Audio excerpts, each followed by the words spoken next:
Okay, welcome back. Welcome to video number 12. We've so far looked at businesses within the world's largest economy, the US, and within businesses we've looked at the Manufacturing Report on Business, the ISM, and we've also looked at the non-manufacturing report on business, the non-manufacturing index, or the service sector. So we've looked at businesses. Now we have to look at the other thing within the economy that makes up the vast majority of economic spending, which is the US consumer. Now the US consumer makes up two-thirds of all spending in the US economy. This is why it's so important, because if we're going to attempt to predict US GDP and global GDP, well, if consumer spending is 66% of the world's largest economy, then it's extremely significant. Now, what do we mean by consumer sentiment? Well, consumer sentiment is how consumers feel about their prospects and whether they're going to be spending more or less in the future. If consumers are going to be spending less in the future, then you can bet your bottom dollar that the economy is probably not going to grow. In fact, it may contract. And also, if consumers are going to plan to spend more, you can bet your bottom dollar that the economy is not going to shrink. The economy is not going to contract. In fact, it's probably going to do the opposite. It's going to expand.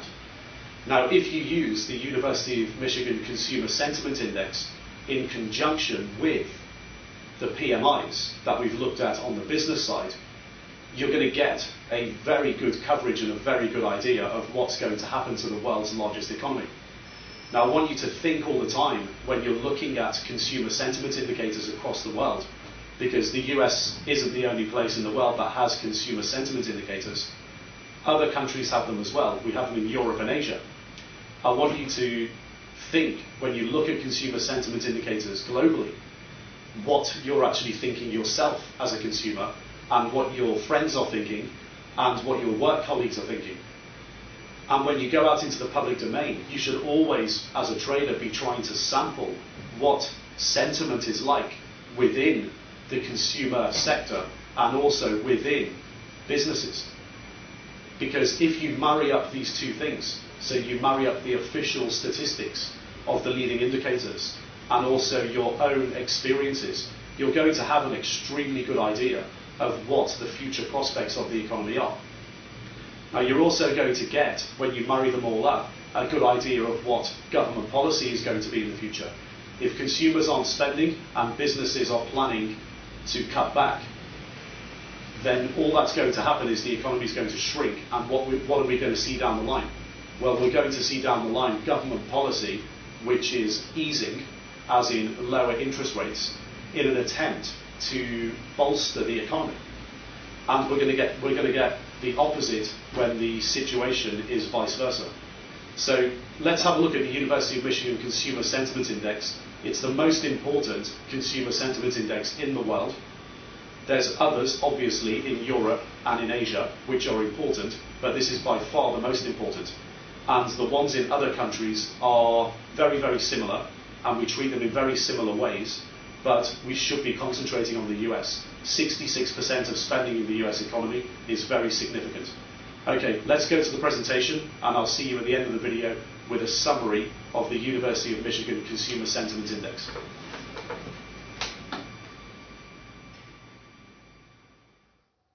Next one, University of Michigan Consumer Sentiment Index. Why is consumer confidence or consumer sentiment important? Drives inflation. Drives inflation. Or confidence in Yeah. what they spend. Yeah, so if all consumers, there's only two things in the economy, businesses and consumers. What we've looked at so far are businesses. So we've looked at manufacturing companies and non-manufacturing companies. That makes up 100% of businesses. What's on the other side? Consumers. Consumers make up, in the United States, two-thirds of all aggregate demand in the economy.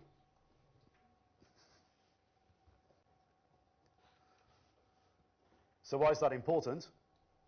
Well, if their confidence is low and they think the world's going to end 12 months from now, what do consumers do? They tighten their belts. And if they're full of confidence and they think the world's going to grow, their salaries are going to be higher next year, what do they do now? They spend. So consumer sentiment is important. What you're going to get from the University of Michigan Consumer Research Center each month is the results of a telephone survey. And believe it or not, this indicator has 85% correlation to the business cycle with a 12-month time lag. And the survey is only 500 consumers in the United States. It's amazing. And they get asked a series of questions about their personal finances and their opinions on future business conditions. So essentially, they're testing current conditions and expected conditions. And within the UMCSI is an expectations index and a current conditions index with an equal weighting. That's what it looks like versus GDP growth since 1978.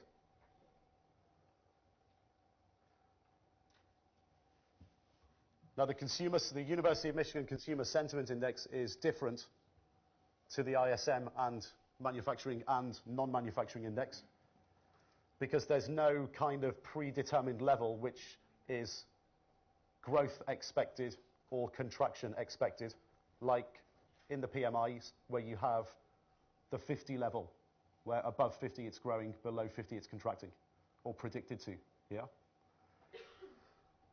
The Consumer Sentiment Survey, what you need to do is draw a trend line right through the middle. So a simple trend line, simple average, moving average, yeah?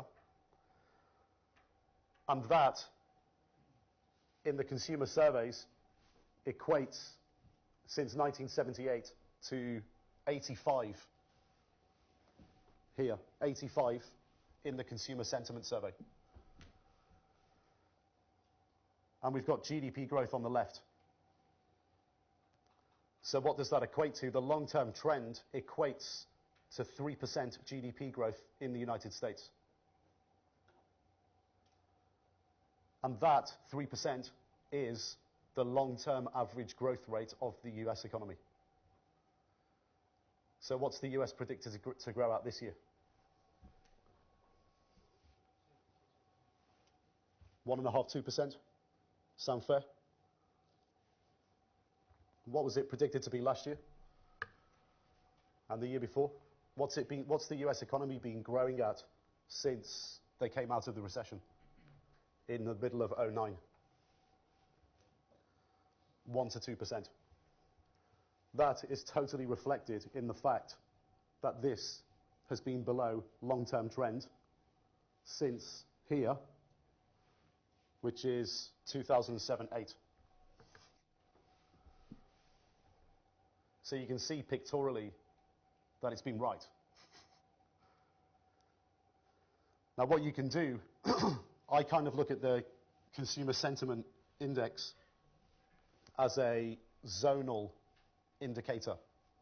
So if you get readings between 60 and 70, things are really bad because we're predicted to get contraction. If you get readings below 70 and 80, things are neither here nor there. The US is growing, or predicted to grow, but below long-term trend.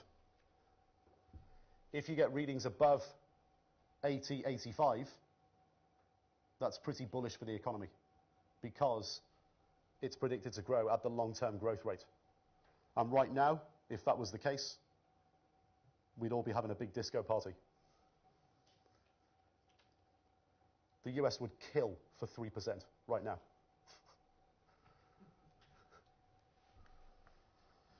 So look at it in terms of a zonal play. 60 to 70, 70 to 80, anything above 80, US is predicted to grow at long-term trend. Yeah?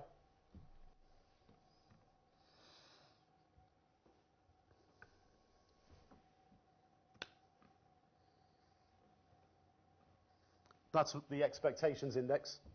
That's the more important index for you as a trader because the expectations index is aligned with your objective of predicting the future.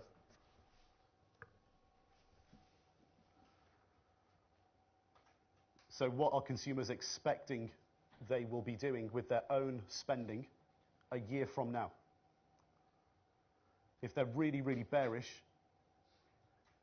it means the economy is going to have problems in a year's time. If they're really bullish, disco party.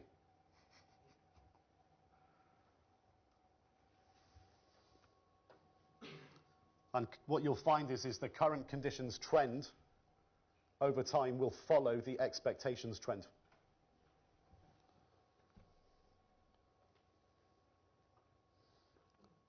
There they are all on one chart. So go into these things online and learn about them in depth. It's worth doing. You can have very, very in-depth and intelligent conversations with professional traders when you go for interviews at investment banks and hedge funds if you're going through all of the leading indicators and surmising a worldview and saying, I think we should just be long. Because you can go into it so in depth and so scientifically that you forget what's important. What's important is just to make money. And if you're long at the right time, you'll make money. If you're short at the right time, you'll make money. If you're between 67 and 93% every year for the rest of your life, so you predict 3 quarters out of 4 per year, and you're correct, you'll kill it. You'll make money for the rest of your life.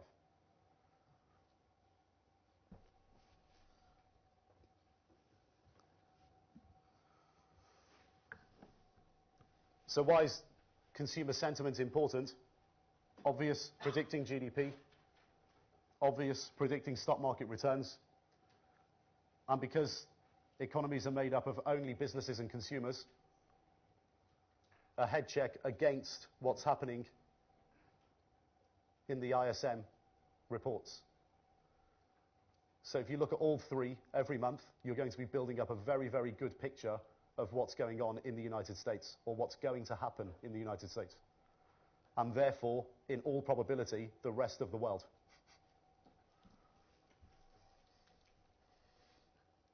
Again, you'll get the spreadsheets. Don't worry. It's all going to be okay. Okay, welcome back. So what did we learn there from the University of Michigan Consumer Sentiment Index? Well, we've learned that it's a very, very important measure, and we can use this in tandem with the ISM Manufacturing Report on Business and the non-manufacturing index. So when we look at the University of Michigan Consumer Sentiment Indicator, what we've learned here is really it's very highly correlated again with GDP in the United States.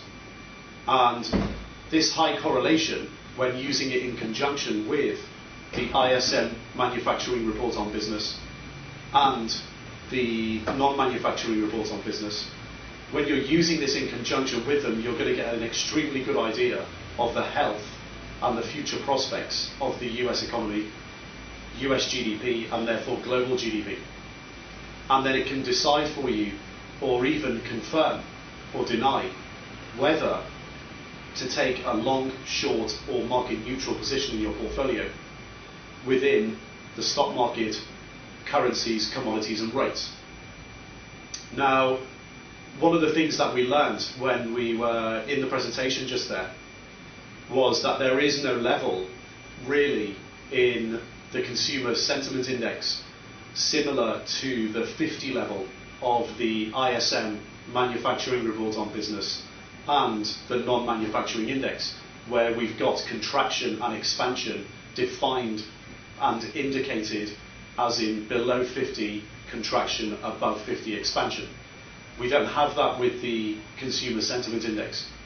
But when you look at the data going back to 1978, what we do find is correlated levels with certain levels of GDP. And the long-term average level of the University of Michigan Consumer Sentiment Index is 85. And this coincides with the long-term GDP growth rate of the United States of 3%. So if we have levels below in the UMCSI, below 85, this is going to be correlated with lower levels of GDP growth than 3%, and above 85, higher levels of GDP growth above 3%. Now, when you're looking at levels which are contraction levels, you're probably looking at levels below 65, 70, around that level. That's where we look for the University of Michigan Consumer Sentiment Indicator to give us a prediction that in a year's time the US economy may actually shrink, contract, and may even go into recession, as in 2 negative quarters of real GDP growth. So these levels are fairly important because consumers 12 months in advance are giving us very, very good ideas as to the levels of GDP growth, not just the direction. So when you marry these up with the levels of above and below 50 in the manufacturing and non-manufacturing PMIs, you not only get direction, but you may get indicated levels of GDP growth. So that's what's important about the University of Michigan Consumer Sentiment Indicator. Marry them up with the business PMIs, as in business sentiment, and make sure you give your best shot to predicting not only the direction of US GDP growth, but also the levels at what we should be expecting. Okay, the next indicator that we're actually going to look at is the building permit indicator, which is very, very important for the US housing sector. So let's move on to video 13. I think you'll find this one quite fun. It's one of my personal favorites.